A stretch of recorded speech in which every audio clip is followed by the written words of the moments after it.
Hello and welcome to Wisdom Trek. This is Guthrie Chamberlain, and I'm your guide to wisdom and creating a living legacy.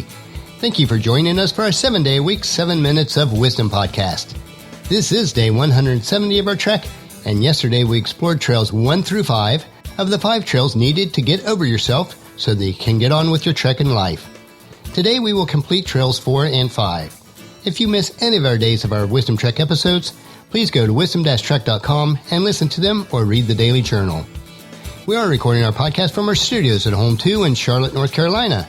After a relaxing but productive weekend, the work week is full with activities that we need to wrap up before heading back to Marietta at the end of the week. Leaf harvest will keep us very busy for a few days when we return to the big house. We will remain in Marietta through the first week of December. The days, months, and years are rapidly passing us by. I have to continually remind myself to slow down and enjoy the journey. But let's jump right on our trail today as we look at the subject matter of the 5 trails hike to getting over yourself so that you can get on with your trek of life. Let's review the introduction from yesterday's exploration of trails 1 through 3 to refresh your memory. If you did not trek with us yesterday, please listen to day 169 before proceeding with today so that you will experience the entire trek that we are taking. Have you ever noticed how life just happens? It just does. And yet we spend so much time trying to control what happens in our life, micromanaging how it happens, and then telling everyone else what they should do to control and manage their lives that we often miss the point of what we are actually experiencing in our own life. The question is, why do we expend so much energy trying to control things that we really have no control over? At the end of the day, isn't it just exhausting? Life is actually quite simple. We have 2 choices in any given situation, circumstance, or event. We can be a victim and believe that things are happening to us, that we have no control over our situations, and blame others for the injuries that we have suffered. Or we can start taking responsibilities for our own lives, our own thoughts, our own words, and our own actions, and decide that regardless of what the injury, we are going to choose to live life on our own terms in a powerful way. Unfortunately, in our society, we are supported, encouraged, and even rewarded at times for being the victim. And yet, does being a victim really feel good? Not usually. Being a victim tends to make us feel weak, vulnerable, and powerless. And these feelings in turn can lead to depression, frustration, and uncertainty. No wonder we have so much trouble in our society today.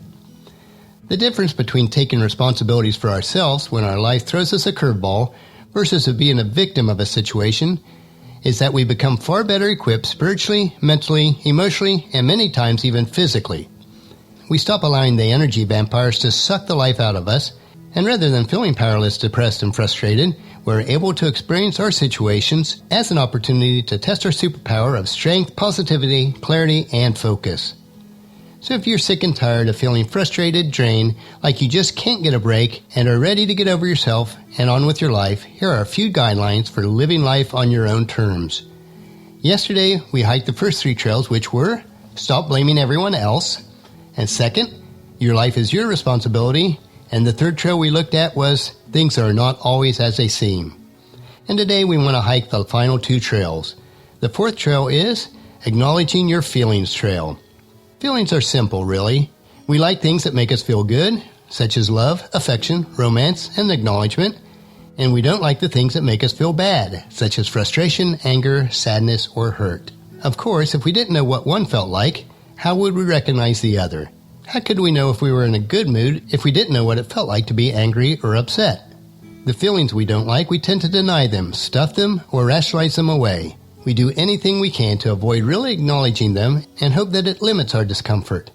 Here's the thing. Feelings, pain, discomfort, whether it's physical, mental, or emotional, are like a little kid pulling on your pant leg to get your attention. Now, if you have kids, you understand. If you don't, go spend a day with a few 3- and 4-year-olds. You'll understand then. When a child wants your attention, they don't really care what's going on in the rest of your life at that moment. They are not maliciously trying to upset you or irritate you. They are attempting to bring your awareness to their situation that needs attention. Once you give them your full, undivided attention, they feel acknowledged and heard, and then they usually move on to a greater adventure with more fun until the next time. Feelings are exactly like that. They are designed to increase our awareness of our experiences and help us to determine how we want to live our lives. Acknowledge them as they come up, and remember, tears are nothing more than a little bit of water that are released because of emotional pressures. In 1 John chapter 3, verses 19 through 21, the apostle tells us, "Our actions will show that we belong to the truth, so that we will be confident when we stand before God. Even if we feel guilty, God is greater than our feelings, and He knows everything. Dear friends, if we don't feel guilty, we can come before God with bold confidence." And then on to our fifth trail, and it's the Say What You Mean trail.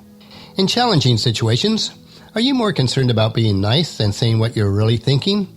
Are you afraid if you say what you really mean, someone else might be offended, hurt, or discounted?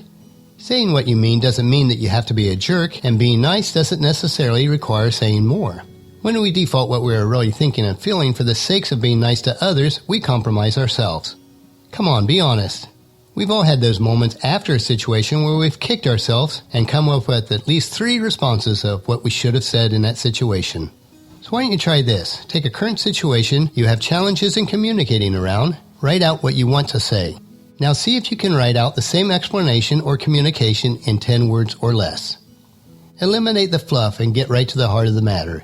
It may be a little challenging at first, but the more you practice, the better you will get at it. Life is what we choose to make of it, and often we must be willing to get over ourselves in order to get on with the business of truly living our lives. Proverbs 17:27 puts it this way, "A truly wise person uses few words. A person of understanding is even-tempered."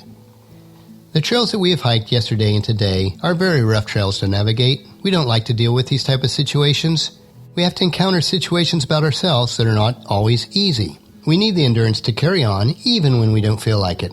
It will allow us to grow and mature so that we can reach our full God-given abilities. The life lessons that we learn each day are valuable to everyone that we meet. So encourage your friends and family to join us each day and then come along with us tomorrow for another day of Wisdom Trek, Creating a Legacy. And we will discover the difference between infecting and affecting others that we impact. I do want to mention a new service that we have available. If you'd like to be added to our weekly email updates for Wisdom Trek, just text the word WISDOM to 44222 on your phone and you will receive a message asking you for your email address, and then we will add you to our weekly updates. It's very quick and easy to do. And that'll finish our podcast for today. Remember to listen to your daily dose of wisdom at wisdom-trek.com or subscribe at iTunes, Google Play, Spreaker, SoundCloud, Stitcher, or YouTube so that the episodes will be downloaded to you automatically each day. And once again, please share Wisdom Trek with your family and friends through email, Facebook, Twitter, or in person as you meet with them, and invite them to come along with us each day. The journal for our trek can be found at wisdom-trek.com.